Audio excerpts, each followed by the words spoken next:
सीकर लोकसभा क्षेत्र से इंडिया गठबंधन के संयुक्त उम्मीदवार अमरा राम का चोमू विधानसभा में जनसंपर्क कार्यक्रम गढ़गणेश मंदिर चोमू से शुरू होगा।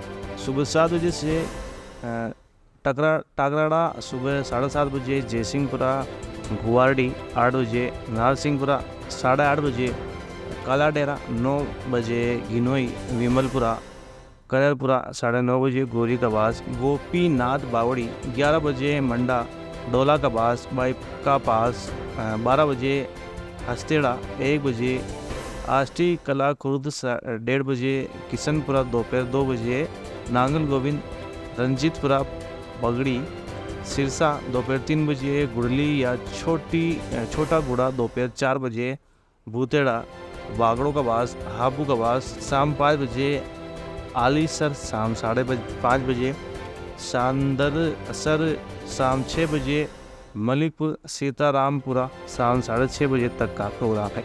सीकर विधानसभा क्षेत्र से इंडिया गठबंधन के संयुक्त उम्मीदवार अमरा राम के जनसंपर्क कार्यक्रम में चोमू विधायक शिखा मील बराला, आरएलपी चोमू विधानसभा प्रत्याशी छुट्टन यादव व सीबी यादव, चोमू नगर परिषद सभापति विष्णु कुमार सैनी, पूर्व प्रधान गोविंदगढ़ भगवान सहाय दा सिंह, पश्चिम ब्लॉक अध्यक्ष गिरिराज देवंदा, पूर्व सरपंच रणजीतपुरा आदि सहित हजारों कांग्रेस कार्यकर्ता जनसंपर्क कार्यक्रम में मौजूद रहे।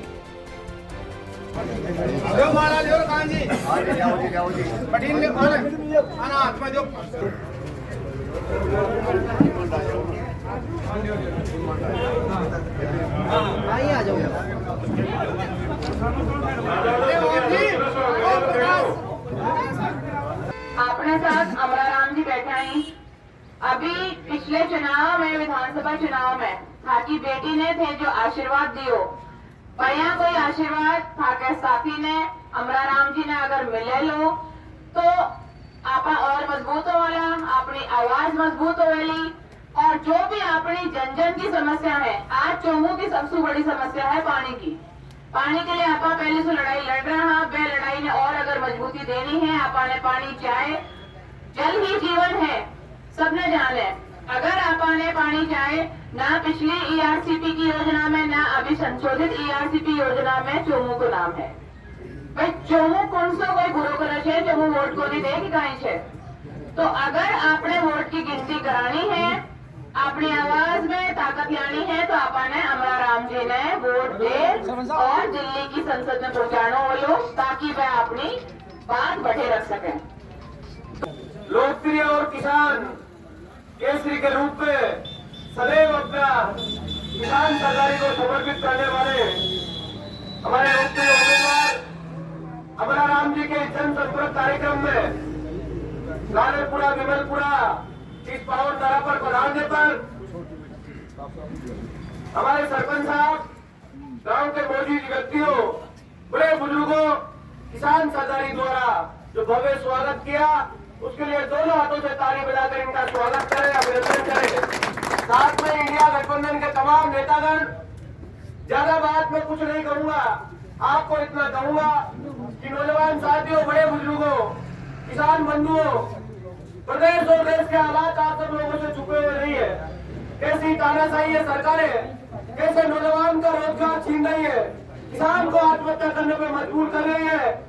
मैं तो आपको इतना विश्वास दिला सकता हूँ, इस किसान के बेटे को, इस किसान के बेटे ने किसान की पीड़ा समझते हुए पूरा जीवन आपको दिया है। एक वोट देकर आप इसका कर्ज उदा कर देगा।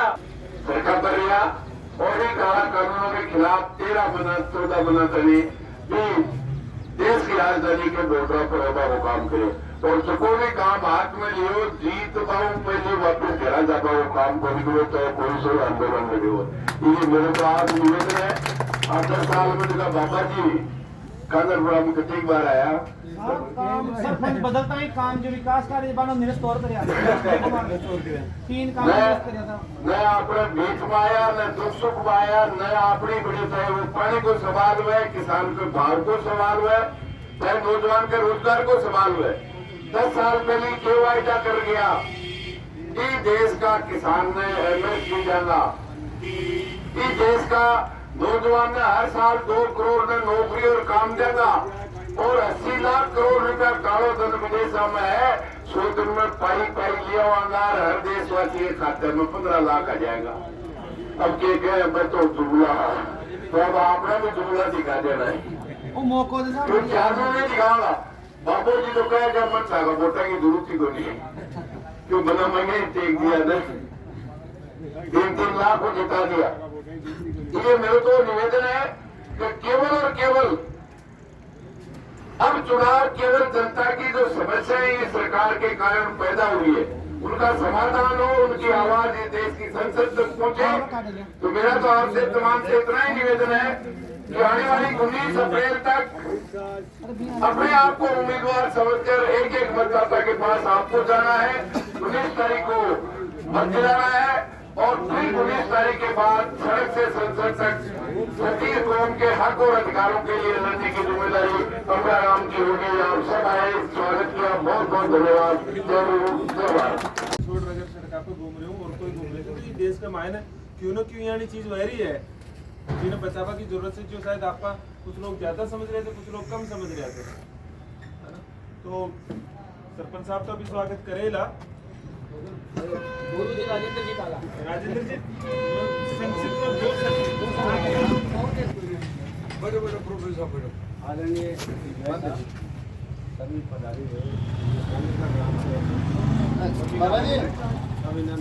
बाबा जी और ये जो 5 साल में एक बार मौका मिलता है तो उस मौके को अपने को देखना चाहिए कि अपने हित में कौन काम कर रहे हैं।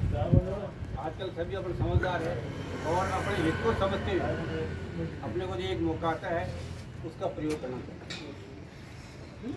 प्रजातंत्र में यह सबसे बड़ी बात कि आज जो है जल समस्या हमारे पूरे राष्ट्र की समस्या बन गई है और उस जल समस्या के अभाव में सभी परेशान हैं, पानी तक की परेशानी आ गई है।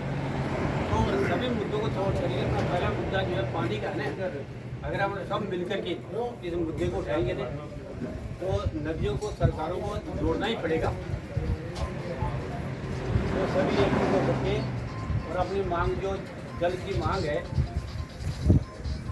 इसको एक साथ कर दिया तो वो तो दुश्मन हुआ ना। सरपंच बदलता ही कर दियो साहब है बता सरपंच से क्या लेना देना? सरपंच तो बस 3 बदली कर दिया भाई, तो सरपंच का क्या लेना देना? वो सरपंच इसका मतलब उसका चमचा था या वो उसका चमचा अगला जो भी है, यही बात हुई ना। तो फिर क्या मतलब अपन मारे बस्ती के क्यों ठोकर मारी, मारे पेट पे लात क्यों मारी? देखो पानी का बगैर तो आदमी 4 घंटा भी गुजरेस के और रोटियां बगैर तो 4-5 दिन में भूखा रहते। और पानी की समस्या ये है कि आदमी ठास कर ले हमारा रहना, ठीक है। तो भाई मेरे भाई मैं तो एक मैं एक जिंदा शहीद हूँ और आपको यही कहना चाहता हूँ कि मैं जिंदा शहीद हूँ। मरने के बाद मैं जिंदा हुआ था, हॉस्पिटल में पाया गया था मेरे वो कारगिल हीरो महावीर चक्र आता हॉस्पिटल में जिंदा है और मेरे को मरणोपरांत किया था। ये मेडल भारत का